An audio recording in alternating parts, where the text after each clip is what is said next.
ನಮಸ್ಕಾರ ವೀಕ್ಷಕರೇ, ಅಪ್ಪು ನ್ಯೂಸ್ಗೆ ಸ್ವಾಗತ. ಅಪ್ಪು ನ್ಯೂಸ್ ಚಾನೆಲ್ನ ಮೈಸೂರು ಜಿಲ್ಲಾ ವರದಿಗಾರರಾದ ಗುರುಪ್ರಸಾದ್ ರವರು ಇವತ್ತಿನ ವಿಶೇಷತೆ ಕಾರ್ಯಕ್ರಮದಲ್ಲಿ ಮಾಲಿನಿ ವಿರೂಪಾಕ್ಷ ಅವರನ್ನು ಸಂದರ್ಶನ ಮಾಡಿದ್ದು,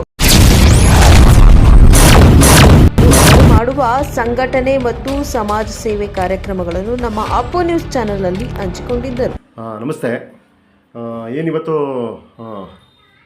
ಮೈಸೂರು ವೀರಶೈವ ಲಿಂಗಾಯತ ಸಂಘಟನೆ ವೇದಿಕೆ ಅಧ್ಯಕ್ಷರಾದ ಮತ್ತು ಮೈಸೂರು ನಗರ ಪೊಲೀಸ್ ಟ್ರಾಫಿಕ್ ವಾರ್ಡನ್ ಆದ ಶ್ರೀ ಮಾಲಿನಿ ಪಾಲಾಕ್ಷ ಮೇಡಮ್ ಅವ್ರನ್ನ ಸಂದರ್ಶನ ಮಾಡೋಕ್ಕೆ ಬಂದಿದ್ದೀನಿ.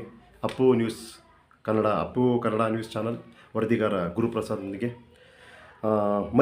ಮೈಸೂರಿನ ಅನೇಕರಿಗೆ ಚಿರಪರಿಚಿತರಾದ ಕಾರಣ ಅವರ ಸಮಾಜ ಸೇವೆ ಒಂದಲ್ಲ ಎರಡಲ್ಲ ಅನೇಕ ಸಂಸ್ಥೆಗಳ ಸಂಘ ಸಂಸ್ಥೆಯ ಜೊತೆಯಲ್ಲಿ ಕಳೆದ 15 ವರ್ಷಗಳಿಂದಲೂ ಸಮಾಜಕ್ಕಾಗಿ ದುಡಿಯುತ್ತಿರುವ ಕಿರುಪರಿಚಯವಿರುವ ಶ್ರೀ ಮಾಲಿನಿ ಪಾಲಾಕ್ಷ ಮೇಡಮ್ ಅವ್ರನ್ನ ಸಂದರ್ಶನ ಬಂದಿದ್ದೀನಿ. ಅವರ ಮಾಡಿರೋ ಸಮಾಜ ಸೇವೆಯಾಗಿ ಮತ್ತು ಸಂಘ ಸಂಸ್ಥೆಗಳಲ್ಲಿ ಅನೇಕ ಕಾರ್ಯಕ್ರಮಗಳಿಗೆ ಅವರು ಮಾಡಿರೋ ಒಂದು ಸೇವೆಗೆ ಅದ್ರ ಬಗ್ಗೆ ಅವರ ಮಾತುಗಳನ್ನು ಕೇಳೋಣ ಬನ್ನಿ. ನಮಸ್ಕಾರ ಮೇಡಮ್. ನಮಸ್ತೆ ಮೇಡಮ್. ಏನೋ ನಮ್ಮದು ಅಪ್ಪು ಕನ್ನಡ ನ್ಯೂಸ್ ಚಾನಲ್ ವತಿಯಿಂದ ನಿಮ್ಮದೊಂದು ಸಂದರ್ಶನ ಮಾಡಬೇಕು ಅಂತ. ಏನಕ್ಕೆ ಸಂದರ್ಶನ ಅಂತ ಹೇಳಿದ್ರೆ, ನೀವು ಮಾಡೋ ಒಂದು ಸಂಘ ಸಂಸ್ಥೆ ಸೇವೆಗಳಾಗಿರ್ಬೋದು, ಸಮಾಜ ಸೇವೆಗಳಾಗಿರ್ಬೋದು, ಇವತ್ತು ಒಂದು ಸಮಾಜಕ್ಕೆ ಏನು ಕೊಡುಗೆ ಅನ್ನೋಂಥ ನೀವು ನೋಡಿ ನಾನೇ ನಿಮ್ಮ ಒಂದು ಸೇವೆ ಸಂಘ ಸಂಸ್ಥೆ ಸೇವೆಗಳಿಂದ ಮಾಡಿರುವಂಥ ಸೇವೆಗೆ ನಾನೊಬ್ಬ ಕೆಲಸ ಕಾರ್ಯದಲ್ಲಿ ನೋಡಿ ಇದರಿಂದ ನಾನು ನಿಮ್ಮದೊಂದು ಸಂದರ್ಶನ ಮಾಡಬೇಕು ಅಂತ ಇದ್ದೀನಿ. ನಮಸ್ಕಾರ ಮೇಡಮ್. ನಮಸ್ಕಾರ ಮೇಡಮ್. ಈಗ ನಿಮಗೆ ಸಂಘ ಸಂಸ್ಥೆ ಮಾಡಬೇಕು ಅಂತ ಮತ್ತು ಸಮಾಜ ಸೇವೆ ಚಟುವಟಿಕೆಗಳನ್ನು ಮಾಡಬೇಕು ಅಂತ ಯಾವ ರೀತಿ ನಿಮಗೊಂದು ಮನಸ್ಸಿಗೆ ಬಂತು ಮೇಡಮ್? ನಾನು ಈಗ ಏನೇ ಒಂದು ಉದ್ದೇಶ ಮತ್ತು ಏನೇ ಇದ್ರೂ ಒಂದು ಹಿಂಗೆ ಮಾಡಬೇಕು ಅನ್ನೋದೊಂದು ಅಚೀವ್ಮೆಂಟ್ ಅಂತ ಇರುತ್ತಲ್ಲ ಮೇಡಮ್, ಯಾವ ರೀತಿ ಏನಂತ ಹೇಳ್ತೀರಿ ಮೇಡಮ್? ಇದಕ್ಕೆ ಕಾರಣ ಬಂದು ನಾವು ಅನುಭವಿಸಿದಂತಹ ಕಷ್ಟಗಳಿರ್ಬೋದು, ನಾವು ಅನುಭವಿಸಿದಂತಹ ನೋವುಗಳಿರ್ಬೋದು, ಸಮಾಜಮುಖಿಯಾಗಿ ನಾವು ಅನೇಕರು ಅನುಭವಿಸ್ತಾರ ಅಂತಹ ಕಷ್ಟ ಸುಖಗಳಿರ್ಬೋದು. ನಾವು ಈಗಿನ ಕಾಲದ ಜನ್ರೇಷನ್ ಅವರಲ್ಲ, ನಾವು 80s 70s ಜನ್ರೇಷನ್ ಅವರು. ಸೊ ನಾವು ಅವಾಗ ಒಂದು ಮಾದರಿಯಾದ ಒಂದು ಜೀವನ ಶೈಲಿ ಇತ್ತು, ಆದರೆ ಈಗ ಆ ಮಾದರಿಯಾದ ಜೀವನ ಶೈಲಿ ಇಲ್ಲ. ನಮಗೆ ಅವಾಗ ನೀತಿ ಪಾಠಗಳನ್ನ ನಮಗೆ ಶಾಲೆಗಳಲ್ಲಿ ಹೇಳ್ಕೊಡ್ತಿದ್ರು, ಮನೆಗಳಲ್ಲಿ ಅಪ್ಪ ಅಮ್ಮ ಹೇಳ್ಕೊಡ್ತಾ ಇದ್ರು. ನಮಗೆ ಅವಾಗ ಮೊಬೈಲ್ ಇರಲಿಲ್ಲ, ಇನ್ನೊಂದಿರಲಿಲ್ಲ. ನಾವು ಬೇರೆಯವ್ರನ್ನ ನೋಡಿ ಕಲಿತಿದ್ವಿ, ಅಪ್ಪ ಅಮ್ಮ ಏನು ಹೇಳ್ಕೊಡ್ತಿದ್ರು ಅದನ್ನ ನೋಡಿ ಕಲಿತಿದ್ವಿ. ನಾವು ಆದಷ್ಟು ಒಳ್ಳೇದನ್ನೇ ಕಲಿತಾ ಇದ್ದಿದ್ದು. ಯಾಕೆಂದ್ರೆ ನಮಗೆ ಎರಡೂ ಇತ್ತು, ಪ್ರಪಂಚದಲ್ಲಿ ಎರಡೂ ಇರುತ್ತೆ, ಒಳ್ಳೇದು ಇರುತ್ತೆ, ಕೆಟ್ಟದ್ದು ಇರುತ್ತೆ. ನಾವು ಯಾವುದನ್ನು ತಗೊಳ್ತೀವಿ ಅದ್ರ ಮೇಲೆ ನಮ್ಮ ಜೀವನ ಶೈಲಿ ಇದಾಗಿರುತ್ತೆ. ಕೆಲವರು ಏಕದಮ್ ಶ್ರೀಮಂತರಾಗಬೇಕು ಅಂತ ಅಡ್ಡದಾರಿಗಳನ್ನ ಹಿಡಿತಾರೆ, ಇನ್ನು ಕೆಲವರು ಹಾರ್ಡ್ ವರ್ಕ್ ಮಾಡ್ತಾರೆ, ಅದ್ರ ದಾರಿಗಳು ಗೊತ್ತಿರಲ್ಲ. ಸ್ಮಾರ್ಟ್ ವರ್ಕು ಜೊತೆಗೆ ಹಾರ್ಡ್ ವರ್ಕು ಎರಡೂ ಮುಖ್ಯ ಇದರಲ್ಲಿ. ಆದರೆ ಅಡ್ಡ ದಾರಿಯಲ್ಲಿ ನೀನು ಹೋಗ್ಬೇಡ ಅಂತ ನಾನು ಹೇಳ್ತೀನಿ. ಯಾಕೆಂದರೆ ಸಮಾಜಕ್ಕೆ ನಾವು ಯಾವಾಗಲೂ ಹೇಳ್ತಾರೆ, ಎಲ್ಲರೂ ಕಾಮನ್ ಆಗಿ ಒಂದು ಡೈಲಾಗ್ ಹೊಡಿತಾರೆ, ಸಮಾಜಕ್ಕೆ ನಿಮ್ಮ ಕೊಡುಗೆ ಏನು ಅಂತ ಕೇಳಿದಾಗ ನಾನೇನು ಕೊಟ್ಟಿದ್ದೀನಿ ಸಮಾಜಕ್ಕೆ ಅನ್ನೋದು. ಈಗ ನನಗೆ ಇವತ್ತು 15 ವರ್ಷಗಳ ನನ್ನ ಸಮಾಜ ಸೇವೆಗೆ ಖಂಡಿತ ನನಗೆ ಖುಷಿ ಇದೆ, ಹೆಮ್ಮೆ ಇದೆ. ಯಾರನ್ನೋ ಮೆಚ್ಚಿಸ್ಬೇಕು ಅಂತ ಅಲ್ಲ, ಅಥವಾ ಯಾವುದೋ ಪ್ರಶಸ್ತಿ ಬರುತ್ತೆ ಅಂತ ನನಗೆ ಇಲ್ಲಿ ತನಕನೂ ಗೊತ್ತಿರಲಿಲ್ಲ. ನಮಗೆ ಏನು ಖುಷಿ ಕೊಡುತ್ತೆ, ನಮ್ಮ ಮನಸ್ಸಿಗೆ ಸಮಾಧಾನ ಕೊಡುವಂಥ ಯಾವುದೇ ಕೆಲಸ ಇರ್ಬೋದು, ಯಾರಿಗಾದ್ರೂ ಸಹಾಯ ಮಾಡೋಂಥದ್ದಿರ್ಬೋದು, ಅದನ್ನು ನಾವು ಮೊದಲಿಂದನೂ ಮಾಡ್ಕೊಂಡು ಬಂದಿದ್ದೀವಿ. ಯಾಕೆಂದರೆ ನಾವು ಓದುತ್ತಿದ್ದಂಥ ನೀತಿ ಕಥೆಗಳಿರ್ಬೋದು, ಆಮೇಲೆ ಮನೆಗಳಲ್ಲಿ ಒಳ್ಳೇದು ಯಾವುದು ಕೆಟ್ಟದ್ದು ಯಾವುದು ಅಂತ ಹೇಳ್ಕೊಡ್ತಿದ್ದಂಥ ಇದಿರ್ಬೋದು, ಅದೆಲ್ಲ ಇವತ್ತು ನಮ್ಗೆ ಅದು ಉಪಯೋಗಕ್ಕೆ ಬಂತು ಅಂತ ನಾನು ಈ ಮೂಲಕ ಹೇಳೋಕ್ಕೆ ಇಷ್ಟಪಡ್ತೀನಿ.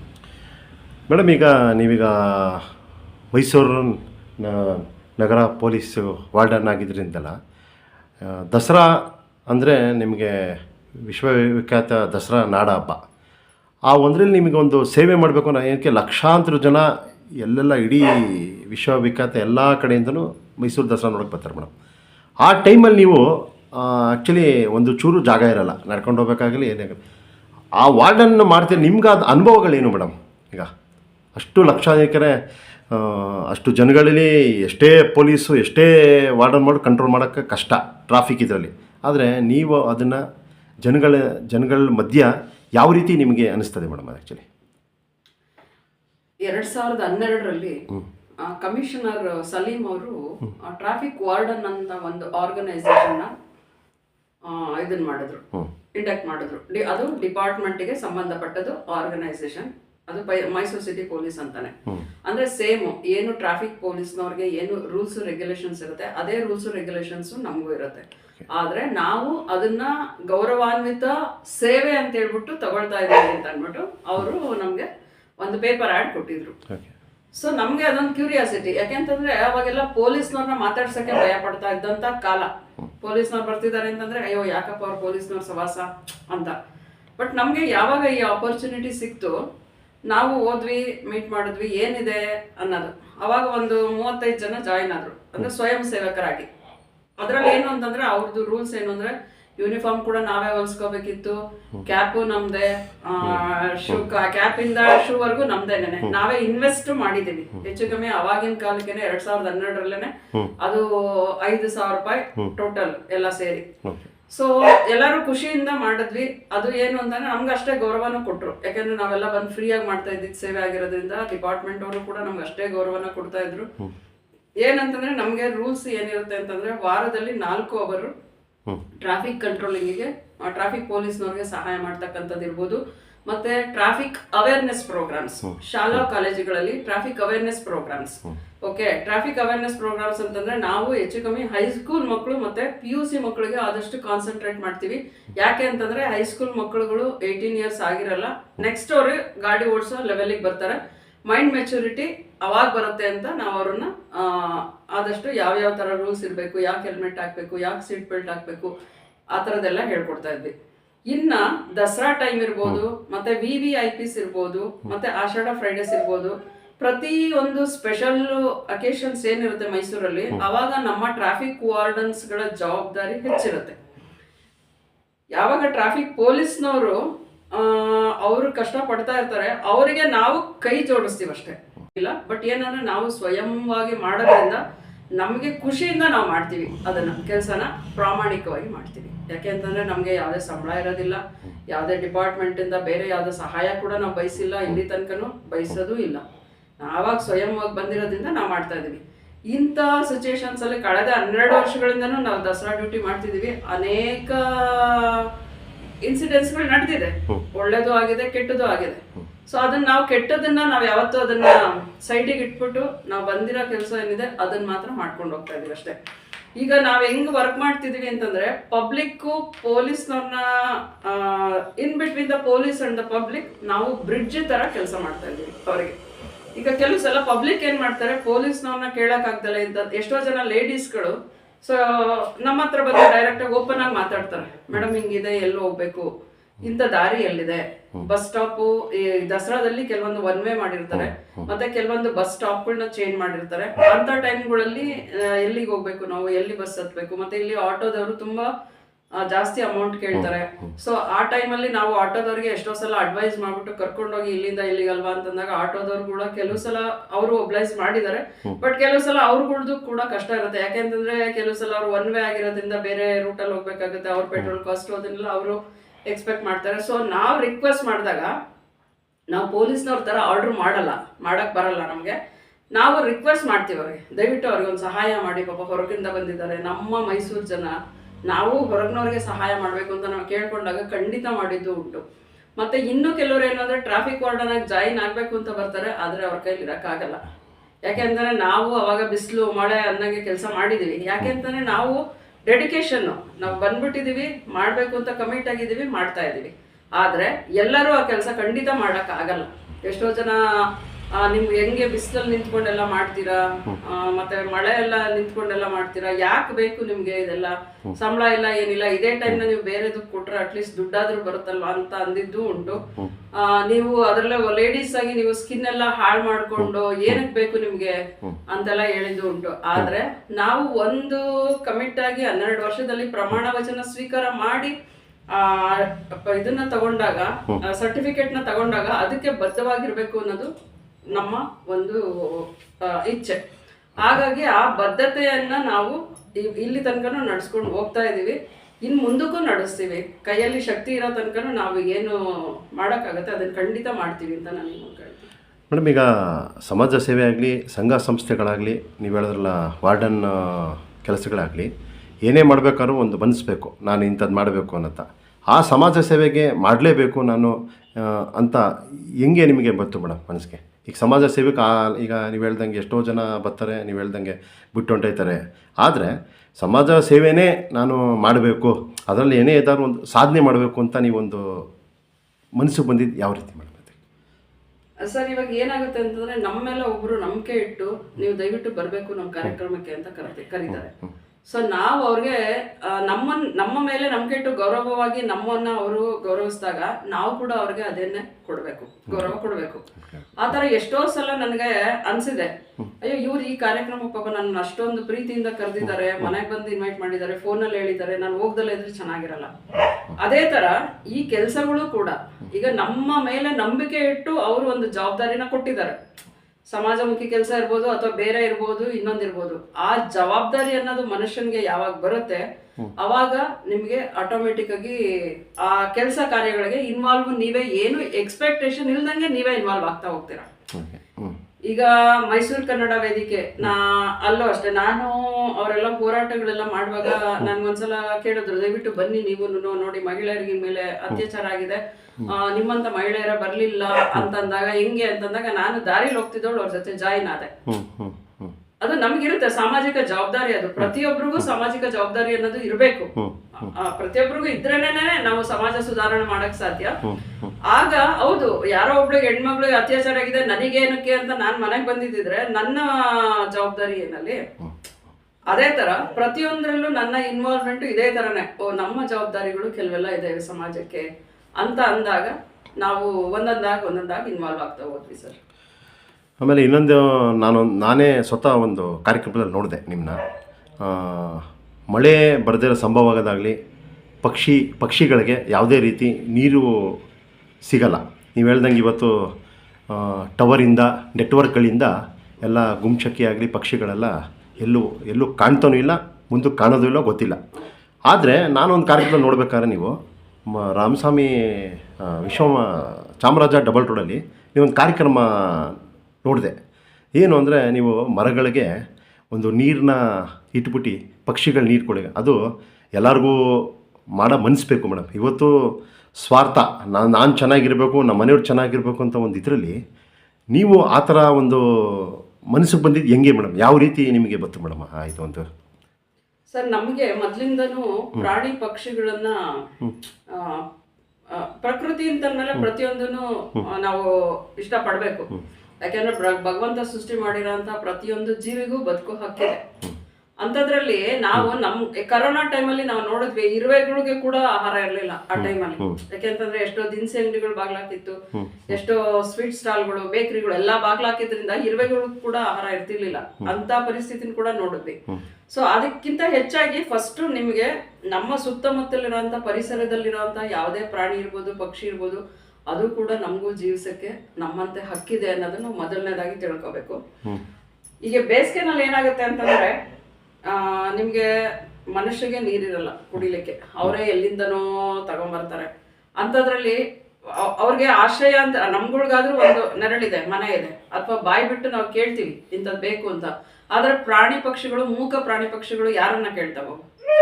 ನಾವು ಮನುಷ್ಯರಾದವರು ಅವನ್ನ ಅರ್ಥ ಮಾಡ್ಕೊಂಡು ಅವರಿಗೆ ಆಹಾರ ಇರ್ಬೋದು ಮತ್ತೆ ನೀರಿರ್ಬೋದು, ಎಲ್ಲದಕ್ಕಿಂತ ಹೆಚ್ಚು ನೀರು, ಗಾಳಿ ಆದವರು ಅವನ್ನ ಅರ್ಥ ಮಾಡ್ಕೊಂಡು ಅವರಿಗೆ ಆಹಾರ ಇರ್ಬೋದು ಮತ್ತೆ ನೀರಿರ್ಬೋದು, ಎಲ್ಲದಕ್ಕಿಂತ ಹೆಚ್ಚು ನೀರು, ಗಾಳಿ, ಅದೆರಡು ಯಾವುದೇ ಪ್ರಾಣಿಗಾಗಿ, ಪಕ್ಷಿಗಾಗ್ಲಿ, ಮನುಷ್ಯಗಾಗ್ಲಿ ಜೀವಿಸ್ಲಿಕ್ಕೆ ಬೇಕೇ ಬೇಕು. ಪ್ರಕೃತಿನ ಉಳಿಸ್ಬೇಕು ಅಂತಂದ್ರೆ ಎಲ್ಲರೂ ಇರಬೇಕು. ಬರೀ ಮನುಷ್ಯ ಮಾತ್ರ ಇದ್ರೆ ಸಾಲದಲ್ಲ, ಅವರೆಲ್ಲ ಇದ್ದಾರೆ ಅಂತಂದ್ರೆ ಮಾತ್ರ ಮನುಷ್ಯ ಉಳಿಲಿಕ್ಕೆ ಸಾಧ್ಯ. ಈಗ ಎಷ್ಟೋ ಸಲ ಹಾವಿರ್ಬೋದು, ಇಲಿ ಇರ್ಬೋದು, ಒಂದಕ್ಕೊಂದು ಅದು ಫುಡ್ ಚೈನ್ ಎಲ್ಲದಕ್ಕೂ ಲಿಂಕ್ ಇದೆ. ಮರ ಇದ್ರೇನೆ ಇವತ್ತು ನಮ್ಗೆ ಆಕ್ಸಿಜನ್ ಸಿಗೋಂಥದ್ದು. ಮರಗಳನ್ನ ಉಳಿಸೋದಿರ್ಬೋದು, ನಮ್ಮ ಸುತ್ತಮುತ್ತಲ ಪರಿಸರದಲ್ಲಿರೋಂಥ ಪ್ರಾಣಿ ಪಕ್ಷಿಗಳನ್ನ ಉಳಿಸೋಂಥದ್ದು ಇರ್ಬೋದು, ಪ್ರತಿಯೊಂದು ಅದನ್ನೆಲ್ಲ ಉಳಿಸುವಂಥದ್ದು ನಮ್ಮ ಸಾಮಾಜಿಕ ಜವಾಬ್ದಾರಿ, ಸಮಾಜದಲ್ಲಿರೋಂಥ ಪ್ರತಿಯೊಬ್ಬ ವ್ಯಕ್ತಿಯ ಜವಾಬ್ದಾರಿ ಅಂತ ನಾನು ಈ ಮೂಲಕ ಹೇಳಕ್ ಇಷ್ಟಪಡ್ತೀನಿ. ಅಲ್ಲದೆ ಪ್ರಾಣಿ ಪಕ್ಷಿಗಳಿಗೆ ನೀರು ಸಿಗ್ದಲೇ ಇದ್ದಾಗ ಅದಕ್ಕೆ ಆಶ್ರಯ ಬರೋದೇ ಮರದಲ್ಲಿ. ಅದು ನೆರಳಿಗೆ ಅಂತ ಮರಕ್ಕೆ ಬಂದಾಗ ಅಟ್ಲೀಸ್ಟ್ ಅದಕ್ಕೆ ನೀರು ಸಿಕ್ಕಿದ್ರೆ ಆಹಾರನ ಅದು ಕುಡ್ಕೊಂಡು ಹೋಗೋಂಥ ಶಕ್ತಿ ಬರುತ್ತೆ. ನಾವು ಆಹಾರ ಇಡ್ದಲೇ ಇದ್ರು ಆಹಾರ ಹುಡುಕಕ್ಕೆ ಶಕ್ತಿ ಬರುತ್ತೆ. ನೀರೇ ಇಲ್ಲ ಅಂತಂದಾಗ ಪಾಪ ಅದು ಎಲ್ಲಿ ಹೋಗುತ್ತದು. ಹಂಗಾಗಿ ಆ ಥರದ್ದು ಪ್ರತಿ ವರ್ಷನೂ ಬೇಸಿಗೆನಲ್ಲಿ ಅದನ್ನು ನಾವು ಮಾಡ್ಕೊಂಡು ಬರ್ತಾ ಇದ್ದೀವಿ. ಅದಲ್ದಲೆ ನಮಗೆ ಗೊತ್ತಿರೋ ಅಂಥ ಇದಿರ್ಬೋದು, ಬೀದಿ ನಾಯಿಗಳಿರ್ಬೋದು, ಅದಕ್ಕೆ ಆಹಾರ ಹಾಕಂಥದ್ದು, ಮತ್ತು ಬೀದಿ ನಾಯಿ ಸಂತಾನ ನಿಯಂತ್ರಣಕ್ಕೆ ಸಹಾಯ ಮಾಡ್ತಾ ಇರೋಂಥದ್ದು ಇರ್ಬೋದು. ಆ ಪ್ರತಿಯೊಂದನ್ನು ನಾವು ಕಳೆದ 12 ವರ್ಷಗಳಿಂದ ಮಾಡ್ತಾ ಇದ್ದೀವಿ ಅದನ್ನು. ಮೇಡಮ್, ಈಗ ಹೋಲಿಸಿದ್ರೆ ಈಗ ನಾವೇ ಈಗ ಸುಮಾರು ಪೇಪರ್ಲಾಗಲಿ, ಮೀಡಿಯಾದಲ್ಲಾಗಲಿ, ಟಿ ವಿಲಾಗಲಿ ಮಹಿಳೆಯರಿಗೆ ದೌರ್ಜನ್ಯ ಆಗೋದು, ಅತ್ಯಾಚಾರ ಆಗೋದು ಇವೆಲ್ಲ ಜಾಸ್ತಿ ಆಗಿದೆ. ಆಮೇಲೆ ಮಾದಕ ವಸ್ತುಗಳು ಈಗ ಇತ್ತೀಚಿನ ಕಾಲೇಜು ಸುತ್ತಮುತ್ತ, ಸ್ಕೂಲ್ ಸುತ್ತಮುತ್ತ ಇವೆಲ್ಲ ಒಂದು ರೀತಿ ಒಂದು ಸ್ವಲ್ಪನ ಒಂದು ಭೀಮಾ ಅಂತ ಒಂದು ಫಿಲಮಲ್ಲಿ ಸ್ವಲ್ಪ ತೋರಿಸಿದ್ದಾರೆ ಅದು ಇದರಲ್ಲಿ. ಈಗ ಈಗಿನ ಕಾಲದ್ದು ಯೂತ್ಸ್ ಕಾಲ ಒಂದು ಮಹಿಳೆಯರಿಗೆ ಏನಂತ ಹೇಳೋಕ್ಕೆ ಇಷ್ಟಪಡ್ತೀರಾ ಮೇಡಮ್? ಏನಕ್ಕೆ ಎಲ್ಲನೂ ಸಮಾಜ ಸೇವೆ, ಈಗ ನಿಮ್ಮ ಥರ ಒಂದು ಸಮಾಜ ಸೇವೆಗೆ ಮೀಸಲಾತಿ ಇಟ್ಟು ಯಾವುದೇ ರೀತಿ ನಮಗೆ ಅದರಿಂದ ವರಮಾನ ಬೇಡ, ಸಮಾಜಕ್ಕೆ ಏನೋ ಒಂದು ಕೊಡುಗೆ ಕೊಡಬೇಕು ಅನ್ನೋದು ಪ್ರಕೃತಿಗಾಗಲಿ ಸಂಘ ಸಂಸ್ಥೆಗಾಗಲಿ ಎಲ್ಲ ರೀತಿ ನೀವು ನಡೆಸ್ಕೊಂಡು ಬರ್ತಾಯಿದ್ದೀರಾ. ಈಗಿನ ಇದಕ್ಕೆ ಏನು ಹೇಳೋಕ್ಕೆ ಇಷ್ಟಪಡ್ತೀರಾ ಮೇಡಮ್ ಒಂದು ಈಗಿನ ಯೂತ್ಸ್ಗಳಿಗೆ? ಏನಕ್ಕೆ ನಿಮ್ಮಂಥ ಒಂದು ಇನ್ಸ್ಪಿರೇಷನ್ ಅಂತ ಬೇಕು. ಏನಕ್ಕೆ ನೋಡಿ, ಈಗ ನೀವು ಹೇಳ್ದಂಗೆ ದೊಡ್ಡ ಒಂದು ಜಗತ್ತಲ್ಲಿ ಬಂದು ಹೋಗಿದ್ದಾರೆ, ಅವ್ರ ಹೆಸರುಗಳು ಅಜರಾಮರ ಇರುತ್ತೆ. ಏನಂತ ಹೇಳೋಕ್ಕೆ ಇಷ್ಟಪಡ್ತೀರಿ ಮೇಡಮ್? ಇವತ್ತು ನೋಡಿ, ಯಾವುದೇ ಸರ್ಕಲ್ ಇರ್ಬೋದು ಅಥವಾ ಯಾವುದೇ ದೊಡ್ಡ ರೋಡ್ ಇರ್ಬೋದು, ಯಾವುದೇ ಪಾರ್ಕ್ ಇರ್ಬೋದು, ನಮ್ಮ ಮೈಸೂರು ಇರ್ಬೋದು, ಬೆಂಗಳೂರು, ದೊಡ್ಡ ಏರಿಯಾಗಳಿಗೆ ಒಂದು ಕೊಡುಗೆ ಕೊಟ್ಟಿರೋಂಥ, ಸಮಾಜಕ್ಕೆ ಕೊಡುಗೆ ಕೊಟ್ಟಿರೋಂಥ ವ್ಯಕ್ತಿಗಳನ್ನ ಹೆಸರು ಇಡ್ತಾರೆ ಹೊರತು ನೀನು ಸ್ವಾರ್ಥಕ್ಕಾಗಿ ಬದುಕಿರೋಂಥ ವ್ಯಕ್ತಿಗಳ ಹೆಸರು ಇಟ್ಟಿಲ್ಲ. ಎಲ್ಲರೂ ಇಡೋದು ಇಲ್ಲ. ಯಾವಾಗ ನೀನು ಸಮಾಜಕ್ಕೆ ಏನೋ ಒಂದು ಕೊಡುಗೆ ಕೊಡ್ತಿದ್ಯಾ ಅಂತಂದ್ರೆ, ಹೌದು ಇವರೇನೋ ಸಮಾಜಕ್ಕೆ ಕೊಡುಗೆ ಕೊಟ್ಟಿದ್ದಾರೆ, ಇವ್ರನ್ನ ಈ ರೋಡಿಗೆ ಇಡಿ, ಈ ಏರಿಯಾಗಿಡಿ, ಈ ಸರ್ಕಲ್ಗಿಡಿ ಅಂತ ಅಂದ್ರೆ ನಿಮ್ಮ ಜವಾಬ್ದಾರಿಗಳು ಸಮಾಜಕ್ಕೆ ಹೆಚ್ಚು ಇರುತ್ತೆ. ಅದರಲ್ಲೂ ಈಗಿನ ಯಂಗ್ ಜನರೇಷನ್ ಎಷ್ಟರ ಮಟ್ಟಿಗೆ ಇದಾಗಿದ್ದಾರೆ ಅಂತಂದ್ರೆ, ಒಂದ್ ಹೆಜ್ಜೆ ಇಡ್ತೀವಿ ಅಂತಂದ್ರೆ ಅದರಿಂದ ಏನ್ ನಮ್ಗೆ ಇನ್ಕಮ್ ಸಿಗುತ್ತೆ ಅಂತ ಯೋಚನೆ ಮಾಡ್ತಾರೆ. ಇಲ್ಲ, ಆ ಮೊಬೈಲನ್ನ ಆದಷ್ಟು ಒಳ್ಳೇದಕ್ಕಿಂತ ಹೆಚ್ಚಾಗಿ ಅದನ್ನ ಕೆಟ್ಟದಕ್ಕೆ ಉಪಯೋಗಿಸ್ಕೊಳ್ತಾ ಇದ್ದಾರೆ. ಎಲ್ಲರೂ ಅಂತಲ್ಲ, ಅದರಲ್ಲಿ 80% ರೀಲ್ಸ್ ಮಾಡೋ ಅಂಥದ್ದು ಇರ್ಬೋದು, ಮೋಜು ಮಸ್ತಿನೇ ಜಾಸ್ತಿ. ನೀನು ಒಳ್ಳೇದಕ್ಕಿಂತ ಹೆಚ್ಚಾಗಿ ಮೋಜು ಮಸ್ತಿ, ಎಷ್ಟು ವ್ಯೂವರ್ಸ್ ಬರ್ತಾರೋ ಅಷ್ಟು ನಿನಗೆ ಇನ್ಕಮ್ಮು. ಅದಕ್ಕಿಂತ ನೀನು ಆ ಸಮಯನ ಅಥವಾ ಅದನ್ನ ಬೇರೆ ನಿನಗೆ ಗೊತ್ತಿರೋಂಥ ಜ್ಞಾನನ ಹಂಚೋದಕ್ಕೆ ಉಪಯೋಗಿಸ್ಕೋ ಅದನ್ನ. ಯಾಕೆಂದ್ರೆ ಮನುಷ್ಯನಿಗೆ ಪ್ರತಿಯೊಬ್ಬರಿಗೂ ಒಂದೊಂದು ಟ್ಯಾಲೆಂಟ್ ಅಂತ ಭಗವಂತ ಕೊಟ್ಟೇ ಇರ್ತಾನೆ. ನಿನ್ನ ಟ್ಯಾಲೆಂಟನ್ನ ನೀನು ಹಂಚು, ಅವಾಗ ಅದು ಜಾಸ್ತಿ ಆಗುತ್ತೆ ಹೊರತು ಕಡಿಮೆ ಆಗಲ್ಲ. ನೀನು ಯಾವಾಗ ದುಡ್ಡಿಂದ ಹೋಗ್ತೀಯ, ದುಡ್ಡು ಹೋಗ್ತಾ ಇರುತ್ತೆ ಮುಂದಕ್ಕೆ, ಓಡ್ತಾನೆ ಇರಬೇಕು. ಆದ್ರೆ ನೀನು ಜ್ಞಾನ ಹಂಚೋಕೆ ಶುರು ಮಾಡು, ಹೆಚ್ಚಿನ ಜ್ಞಾನ ನಿನ್ನದಾಗುತ್ತೆ. ವಿದ್ಯೆ ಹಂಚಿದ್ರೆ ವಿದ್ಯೆ ಜಾಸ್ತಿ ಆಗುತ್ತೆ. ಅದನ್ನ ನಮ್ಮ ಜನರೇಷನ್ ಅವ್ರಿಗೆ ತಿಳಿಸ್ಕೊಡೋ ಅಂತ ಕಾರ್ಯಗಳು, ಅವೇರ್ನೆಸ್ಗಳು ತುಂಬಾ ಬೇಕಾಗಿದೆ ನಮ್ಗೆ, ಅದರಲ್ಲಿ ಈಗಿನವ್ರಿಗೆ. ಅದು ನಡೀತಾ ಇಲ್ಲ ಅಂತ ನಾನು ಹೇಳ್ತೀನಿ. ಮತ್ತೆ ಸ್ಕೂಲು ಕಾಲೇಜ್ಗಳಲ್ಲೆಲ್ಲ ನಾವು ಶಾಲೆಗಳಲ್ಲಿ ವಿದ್ಯಾರ್ಥಿಗಳು ಅಂತಂದ್ರೆ ಗೌರವ, ಟೀಚರ್ಗಳಿಗಾಗ್ಲಿ ಗುರುಗಳಿಗಾಗ್ಲಿ ಒಂದು ಗೌರವ ಕೊಡ್ತಾ ಇದ್ವಿ. ಆದ್ರೆ ಇವತ್ತಿನ ಇದರಲ್ಲಿ ಆ ಥರದ್ದೆಲ್ಲ ಏನೂ ಇಲ್ಲ. ಗೌರವ ಮನ್ಸಲ್ಲಿರುತ್ತೋ ಅಥವಾ ಕೊಡ್ಲೇಬಾರ್ದು ಅಂತ ಇರ್ತಾರೋ ಗೊತ್ತಿಲ್ಲ. ಅವ್ರುಗಳು ಟೀಚರ್ಸ್ನು ಡಾಮಿನೇಟ್ ಮಾಡ್ಕೊಂಡು ಮುಂದೆ ಕೊಟ್ಟಾಗಿರ್ತಾರೆ. ಅವರು ಟೀಚರ್ಸ್ ಸಂಬಳ ತಗೊಳ್ಳೋದೇನು, ನಾವು ನೋಡೋ ಮೊಬೈಲಲ್ಲಿ ಯೂಟ್ಯೂಬಲ್ಲಿ ಇದನ್ನ ಹಾಕಿ ನಾವು ಅದಕ್ಕೆ ಅವ್ರಿಗಿಂತ ಜಾಸ್ತಿ ದುಡ್ಡು ತಗೊಳ್ತಿದ್ದೀವಿ ಅನ್ನೋ ಮಾತುಗಳನ್ನ ಕೂಡ ನಾವು ಕೇಳಿದ್ದು. ಆದಷ್ಟು ಯಂಗ್ ಜನರೇಷನ್ ಅವರು ಅರ್ಥ ಮಾಡ್ಕೋಬೇಕು, ಕಾಲಾಯ ತಸ್ಮೈ ನಮಃ, ಇದೇ ಕಾಲ ಮುಂದಕ್ಕೂ ಇರಲ್ಲ ಅಂತ. ಯಾಕೆ ಅಂತಂದ್ರೆ ಇವ್ರಿಗೂ ವಯಸ್ಸಾಗುತ್ತೆ, ನಾಳೆ ಇವ್ರನ್ನೂ ಎಲ್ಲ ಅನುಭವಿಸ್ಬೇಕಾಗುತ್ತೆ. ಆದಷ್ಟು ನೀವು ಈಗ ನಿಮ್ಮ ನೆಕ್ಸ್ಟ್ ಜನರೇಷನ್ ಏನಿದೆ ಅದಕ್ಕೆ ನೀವು ಮಾದರಿಯಾಗಿ ಬದುಕಿ. ಇವತ್ತು ನೀವು ಈ ಟೈಮಲ್ಲಿ ಮದ್ಯವ್ಯಸನೆ ಆಗಿರ್ಬೋದು ಅಥವಾ ಡ್ರಗ್ಸ್ ಸೇವನೆ ಆಗಿರ್ಬೋದು ಅಥವಾ ಬೇರೆ ಇನ್ಯಾವುದೋ ಇನ್ಸ್ಟೆಂಟ್ ಆಗಿ ಬರಹ ಅಂತ ದುಡ್ಡು ಬರ ಅದಕ್ಕೋಸ್ಕರ ನೀವು ಯಾವುದೇ ಕೆಲಸಕ್ಕೂ ರೆಡಿ ಇರ್ತೀನಿ ಅಂತಂದ್ರೆ ಅದು 100% ತಪ್ಪು. ಯಾಕೆ ಅಂತಂದ್ರೆ ಅದೇ ನಿಮಗೆ ನಾಳೆ ಮೂಳುವಾಗುತ್ತೆ. ನಾಳೆ ನಿಮ್ಮ ಮಕ್ಕಳು ಅಥವಾ ಅದೇ ಒಂದು ಗಾದೆ ಇದೆಯಲ್ಲ, ಉಪ್ಪು ತಿಂದ್ಮೇಲೆ ನೀರು ಕುಡಿಲೇಬೇಕು ಅಂತಂತ, ಕರ್ಮ ಫಾಲೋಸ್. ನೀನು ಇವತ್ತು ಒಳ್ಳೇದು ಮಾಡಿದ್ರೆ ಅದು ನಿನ್ನನ್ನು ಹುಡ್ಕೊಂಡು ಬಂದೇ ಬರುತ್ತೆ. ಕೆಟ್ಟದ್ದು ಮಾಡಿದ್ರು ಅಷ್ಟೇ ನೀನು ತಪ್ಪಿಸ್ಕೊಂಡು ಹೋಗಕ್ಕೆ ಸಾಧ್ಯನೇ ಇಲ್ಲ, ಅದನ್ನು ಅನುಭವಿಸ್ಲೇಬೇಕು. ಸೊ ಆಮೇಲೆ ನೀವು ಪಶ್ಚಾತ್ತಾಪ ಪಡೋದಕ್ಕಿಂತ ಈಗಲೇ ನಿಮ್ಮ ಮನಸ್ಸನ್ನ, ಯಾಕೆಂತಂದ್ರೆ ನಾವು ಎಷ್ಟೋ ಸಲ ನಾವು ಒಳ್ಳೆಯವರಾಗಿದ್ರು ನಮ್ಮ ಸುತ್ತಮುತ್ತ ಇರುವಂಥ ಪರಿಸರದಲ್ಲಿರುವಂತಹ ಸ್ನೇಹಿತರಿರ್ಬೋದು, ಜನಗಳಿರ್ಬೋದು, ನಮ್ಮನ್ನು ಹಾಳು ಮಾಡಕ್ ನೋಡ್ತಾರೆ. ಆದ್ರೆ ನಿನ್ನ ಮನಸ್ಸನ್ನ ನೀನು ಕಂಟ್ರೋಲಲ್ಲಿ ಇಟ್ಕೋ. ನಿನ್ನ ಮನಸ್ಸನ್ನ ಕಂಟ್ರೋಲಲ್ಲಿ ಇಟ್ಕೊಂಡು ನಿನ್ನ ತನನ ಬಿಟ್ಕೊಡ್ದಲ್ಲ ಇದ್ದಾಗ ನೀನು ಒಳ್ಳೆ ದಾರಿ ಭಗವಂತನೇ ದಾರಿ ತೋರಿಸ್ತಾನೆ. ಆಮೇಲೆ ಇನ್ನೊಂದೇನು ಅಂತಂದರೆ, ನೀವು ಯಾವುದೇ ಒಳ್ಳೆ ಕೆಲಸ ಮಾಡ್ತೀನಿ ಅಂತ ನಿನಗೆ ಫಸ್ಟ್ ಆಲೋಚನೆ ಬಂತು ಅಂತಂದರೆ ಡೋರ್ಸ್ ವಿಲ್ ಓಪನ್ ಆಟೋಮೆಟಿಕಲಿ. ದಾರಿ ಅದಾಗದೇ ಓಪನ್ ಆಗುತ್ತೆ. ಕೆಟ್ಟದು ಬೇಗ ಆಗುತ್ತೆ, ಆದರೆ ಒಳ್ಳೇದಕ್ಕೆ ಸ್ವಲ್ಪ ನಿಧಾನ ಆದರೂ ಕಾಯುವಂಥ ತಾಳ್ಮೆ ಬೇಕು. ಈಗಿನ ಜನ್ರೇಷನ್ ಅವ್ರಿಗೆ ತಾಳ್ಮೆ ತುಂಬ ಕಡಿಮೆ. ತಾಳ್ಮೆಗೋಸ್ಕರ ಅವರು ಕೆಲವೊಂದನ್ನ ಕಲ್ತ್ಕೋಬೇಕಾಗುತ್ತೆ. ಆದಷ್ಟು ನಾವು ಏನು ಒಳ್ಳೇದು ಮಾಡೋದಕ್ಕೆ ಆಲೋಚನೆಗಳು ಬರಬೇಕು. ಅದನ್ನು ಸ್ಕೂಲ್ಸ್ ಕಾಲೇಜ್ ಕೊಡ್ತಾರೆ, ಆದರೆ ನಿನ್ನ ಮನಸ್ಸನ್ನ ನೀನು ಕಂಟ್ರೋಲಲ್ಲಿ ಇಟ್ಕೋ. ನಿನ್ನ ಮನಸ್ಸನ್ನ ಕಂಟ್ರೋಲಲ್ಲಿ ಇಟ್ಕೊಂಡು ನಿನ್ನ ತನನ ಬಿಟ್ಕೊಡ್ದಲ್ಲ ಇದ್ದಾಗ ನೀನು ಒಳ್ಳೆ ದಾರಿ ಭಗವಂತನೇ ದಾರಿ ತೋರಿಸ್ತಾರೆ. ಆಮೇಲೆ ಇನ್ನೊಂದೇನು ಅಂತಂದರೆ, ನೀವು ಯಾವುದೇ ಒಳ್ಳೆ ಕೆಲಸ ಮಾಡ್ತೀನಿ ಅಂತ ನಿನಗೆ ಫಸ್ಟ್ ಆಲೋಚನೆ ಬಂತು ಅಂತಂದರೆ ಡೋರ್ಸ್ ವಿಲ್ ಓಪನ್ ಆಟೋಮೆಟಿಕಲಿ. ದಾರಿ ಅದಾಗದೇ ಓಪನ್ ಆಗುತ್ತೆ. ಕೆಟ್ಟದು ಬೇಗ ಆಗುತ್ತೆ, ಆದರೆ ಒಳ್ಳೇದಕ್ಕೆ ಸ್ವಲ್ಪ ನಿಧಾನ ಆದರೂ ಕಾಯುವಂಥ ತಾಳ್ಮೆ ಬೇಕು. ಈಗಿನ ಜನ್ರೇಷನ್ ಅವ್ರಿಗೆ ತಾಳ್ಮೆ ತುಂಬ ಕಡಿಮೆ. ತಾಳ್ಮೆಗೋಸ್ಕರ ಅವರು ಕೆಲವೊಂದನ್ನ ಕಲ್ತ್ಕೋಬೇಕಾಗುತ್ತೆ. ಆದಷ್ಟು ನಾವು ಏನು ಒಳ್ಳೇದು ಮಾಡೋದಕ್ಕೆ ಆಲೋಚನೆಗಳು ಬರಬೇಕು. ಅದನ್ನು ಸ್ಕೂಲ್ಸ್ ಕಾಲೇಜ್ಗಳಲ್ಲಿ ಆದಷ್ಟು ಅವೇರ್ನೆಸ್ ಕೊಡಿ ಮಕ್ಕಳಿಗೆ ಅಂತ ನಾನು ನಿಮಗೆ ಹೇಳ್ತೀನಿ. ಕೊನೆಯದಾಗಿ ಏನಂತ ಹೇಳ್ತೀರಾ ಮೇಡಮ್? ಪಾಪ ನಿಮ್ಮ ಸಮಯನ ಸ್ವಲ್ಪ ಬಿಡು ಕೊಟ್ಟು ಅಪ್ಪು ಕನ್ನಡ ನ್ಯೂಸ್ ಹೊಸದಾಗಿ ಪ್ರಾರಂಭವಾಗಿದೆ, ಅದ್ರ ಬಗ್ಗೆ ಮತ್ತು ಸಮಾಜಕ್ಕೆ ಒಂದು ಸಂದೇಶ ಕೊನೆಯದಾಗಿ ಏನಂತ ಹೇಳ್ತೀರಾ ಮೇಡಮ್?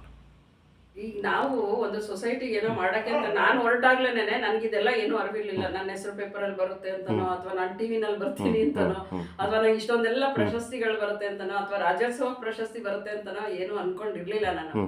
ನನ್ನ ಮನಸ್ಸಿನ ಸಮಾಧಾನಕ್ಕೆ, ನನ್ನ ಖುಷಿಗೆ, ಅಟ್ಲೀಸ್ಟ್ ನಾನೇನೋ ಒಳ್ಳೇದ್ ಮಾಡಿದೀನಿ ಅಂತ ನನ್ಗೆ ಅನ್ನಿಸ್ಬೇಕು, ಆತ್ಮಸಾಕ್ಷಿ ಅನ್ನೋದೊಂದಿದೆ. ಹಂಗಾಗಿ ನೀವು ಅಷ್ಟೇ, ಅಪ್ಪು ಚಾನಲ್ ಅವರು ಫಸ್ಟ್ ಇಂಟರ್ವ್ಯೂ ನಾನು ಮಾಡ್ತಾ ಇದ್ದೀರಿ. ಈ ನಿಮ್ಮ ಚಾನಲ್ ಮುಖಾಂತರ ನಾನು ಹೇಳಕ್ ಇಷ್ಟಪಡ್ತೀನಿ, ನೀವು ಅಷ್ಟೇ, ನೀವು ಒಳ್ಳೆ ಆಲೋಚನೆಗಳನ್ನ ಮಾಡಿ ಒಳ್ಳೇದ್ ಮಾಡೋದಕ್ಕೆ ಬಯಸಿ. ಹೌದು, ಒಳ್ಳೆಯವ್ರಿಗೆ ಕಾಲ ಅಲ್ಲ ಅದೆಲ್ಲ ಇರ್ಲಿ, ಅದೆಲ್ಲ ಸೈಡಿಗಿಡಿ. ಹಂಗಂತ ನೀವು ಕೆಟ್ಟದನ್ನೇ ಮಾಡ್ತಾ ಹೋಯ್ತು ಅಂತಂದ್ರೆ ನೀವು ಅದು ದಕ್ಕಲ್ಲ ಅದು. ಆದ್ರಿಂದ ಆದಷ್ಟು ಒಳ್ಳೆ, ಆಮೇಲೆ ಏನು ಎಕ್ಸ್ಪೆಕ್ಟೇಷನ್ ಇಟ್ಟಂಗೆ ಮಾಡಿ. ಭಗವಂತನೇ ನಿಮ್ಗೆ ಏನು ಕೊಡಬೇಕು ಅಂತಿರ್ತಾನೋ ಅದನ್ನ ಕೊಟ್ಟೇ ಕೊಡ್ತಾನೆ. ನೀವು ಅನ್ಕೊಳ್ದಲ್ಲೇ ಇದ್ದಾಗಲೂ ಎಷ್ಟೋ ಸಲ ನಾನು ಅನ್ಕೊಂಡಿರ್ಲಿಲ್ಲ ನನಗೆ ರಾಜ್ಯ ಪ್ರಶಸ್ತಿ ಬರುತ್ತೆ ಅಂತ. ಅಂಥದ್ರಲ್ಲಿ ನಮ್ದೇನು ಕೊಡುಗೆ, ಇವ್ರುಗಳ ಮುಂದೆ ಎಲ್ಲ ನಮ್ದೇನು ಇಲ್ಲ ಕೊಡುಗೆ. ನಮಗೆ ತ್ರಿವಿಧ ದಾಸೋಹ ಶಿವಕುಮಾರ ಸ್ವಾಮಿಗಳಿರ್ಬೋದು, ಸಿದ್ದೇಶ್ವರ ಸ್ವಾಮಿಗಳು, ಜ್ಞಾನದಾಸೋಹಿ ಅವರು, ಆ ಥರ ಎಷ್ಟೋ ಜನರದ್ದು ಕೊಡುಗೆಗಳಿದೆ. ಬಸವಣ್ಣವ್ರು ಇರ್ಬೋದು, ಆ ಥರ ತುಂಬ ಕೊಡುಗೆಗಳಿದ್ದಾವೆ. ಅವ್ರನ್ನ ಮಾದರಿಯಾಗಿ ಇಟ್ಕೊಳ್ಳಿ. ನೀವು ಬೇಕಾದಷ್ಟು ಒಳ್ಳೊಳ್ಳೆ ದಾರಿಗಳಿದೆ, ಆ ಒಳ್ಳೆ ದಾರಿನ ಆದಷ್ಟು ಹುಡುಕಿ. ದುಡ್ಡೊಂದೇ ಮುಖ್ಯ ಅಲ್ಲ, ದುಡ್ಡು ಬೇಕು, ಆದರೆ ನಮ್ಮ ಅವಶ್ಯಕತೆಗೆ ತಕ್ಕಂತೆ ಬೇಕು. ಬೇರೆಯವ್ರನ್ನ ನೋಡಿ ನೀವು ಅವ್ರ ಥರ ಜೀವನ ಮಾಡಬೇಕು ಅಂತಂದಾಗ ನಿಮ್ಗೆ ಎಷ್ಟಿದ್ರು ಸಾಲಲ್ಲ. ಆದರೆ ನಿನ್ನ ಸಮಾಧಾನಕ್ಕೆ, ನಿನ್ನ ನೆಮ್ಮದಿಗೆ ಎಷ್ಟು ಬೇಕೋ ಅಷ್ಟು ಮಾಡ್ಕೊಡಿ. ಆದಷ್ಟು ಸಮಾಜಕ್ಕೆ ಕೊಡುಗೆ ಕೊಡಿ. ನಿಮ್ಮ ನೆಕ್ಸ್ಟ್ ಜನ್ರೇಷನ್ಗೆ ಮಾದರಿಯಾಗಿ ನೀವು ಬದುಕಿ ಅಂತ ನಾನು ಅಪ್ಪು ಚಾನಲ್ ಮುಖಾಂತರ ನಿಮ್ಗೆಲ್ಲರಿಗೂ ತಿಳಿಸ್ತೀನಿ. ಅಪ್ಪು ಚಾನಲ್ ಅವ್ರಿಗೆ ಶುಭಾಶಯಗಳನ್ನ ಕೋರ್ತಾ ಹೆಚ್ಚು ಹೆಚ್ಚು ಕಾರ್ಯಕ್ರಮಗಳನ್ನ ಮಾಡಿ, ಮತ್ತು ನಿಮ್ಮ ಚಾನಲ್ಲು ಹೆಚ್ಚು ಯಶಸ್ವಿಯಾಗಿ ಹೆಸರು ಮಾಡಲಿ ಅಂತ ನಾನು ಹೇಳಕ್ಕೆ ಇಷ್ಟಪಡ್ತೀನಿ. ಮೇಡಮ್, ನಿಮ್ಮದು ಪ್ರಶಸ್ತಿಗಳು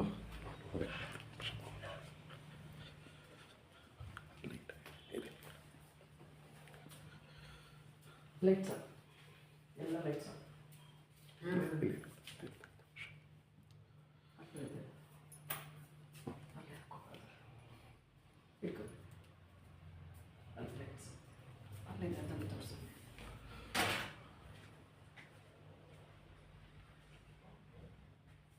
ನೋಡಿ, ಎಲ್ಲ ಒಂದೊಂದು ಥರ ಪ್ರಶಸ್ತಿಗಳು ನಿಮಗೆ ತೋರಿಸ್ತಾ ಇದ್ದೀನಿ.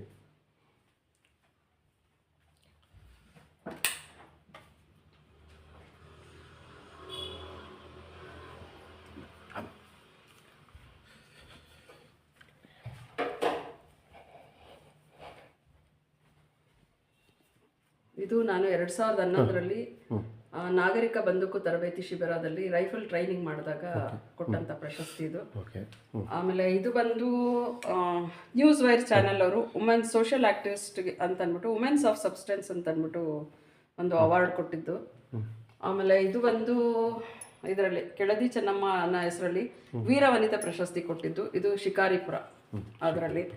ಆಮೇಲೆ ಇದು ಬಂದು ಮಂಡ್ಯ ರಮೇಶ್ ಅವರ 2012 ಮಕ್ಕಳ ಬೇಸಿಗೆ ಶಿಬಿರದಲ್ಲಿ ಕರೆದು ಹಾನರ್ ಮಾಡಿದಂಥದ್ದು. ಇದು 93 ರೆಡ್ FM ಸೂಪರ್ ಸಾಧಕಿ ಅವಾರ್ಡ್ ಕೊಟ್ಟಿದ್ದು.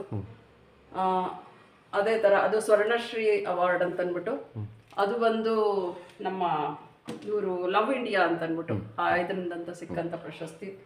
ಅದೇ ಥರ ಇದು ಬಸವ ಭೀಮಸೇನೆ ಬೆಳಗಾವಿನವರು, ಮೈಸೂರಿನಲ್ಲಿ ಫಸ್ಟ್ ನನ್ನನ್ನೇ ಅಂತ ಕರೆದಿದ್ದವರು. ಅವರು ನಾರಿಕುಲ ಚೇತನ ಗಂಗಾಂಬಿಕೆ ಪ್ರಶಸ್ತಿನ ಕೊಟ್ಟರು. ಅದೇ ಥರ ಸುಮಾರು ಮೈಸೂರು ಬೆಳಕು ಫೌಂಡೇಶನ್ ಅವರು ಅವಾರ್ಡ್ ಮಾಡಿದ್ದಾರೆ. ಮತ್ತೆ ಇದು ಮೊನ್ನೆ ಬಂದಂತಹ ರಾಜ್ಯೋತ್ಸವ ಪ್ರಶಸ್ತಿ, ಇದು ಜಿಲ್ಲಾಡಳಿತದಿಂದ ಕೊಟ್ಟಂತ ಪ್ರಶಸ್ತಿ. ಅದಾದ್ಮೇಲೆ ಮಣಿಪಾಲ್ ಹಾಸ್ಪಿಟಲ್ನವರು ಅವರು ಮಣಿಪಾಲ್ ಸಖಿ ಅಂತ ಅಂದ್ಬಿಟ್ಟು ಒಂದು ಪ್ರಶಸ್ತಿನ ಕೊಟ್ಟಿದ್ದಾರೆ. ಅದು ಕೂಡ ಇಲ್ಲಿದೆ, ಅದು ಇಂಟರ್ನ್ಯಾಷನಲ್ ವುಮೆನ್ಸ್ ಡೇನಲ್ಲಿ. ಆಮೇಲೆ ಡೆಸ್ಟಿನಿ ಇವೆಂಟ್ ಅವರು ಮಾರ್ಗದುರಿಣಿ ಪ್ರಶಸ್ತಿ ಅಂತ ಅಂದ್ಬಿಟ್ಟು ಅವರನ್ನ ಸಮಾಜ ಸೇವೆಗೆ ಗುರುತಿಸಿ ಕೊಟ್ಟಿದ್ದಾರೆ.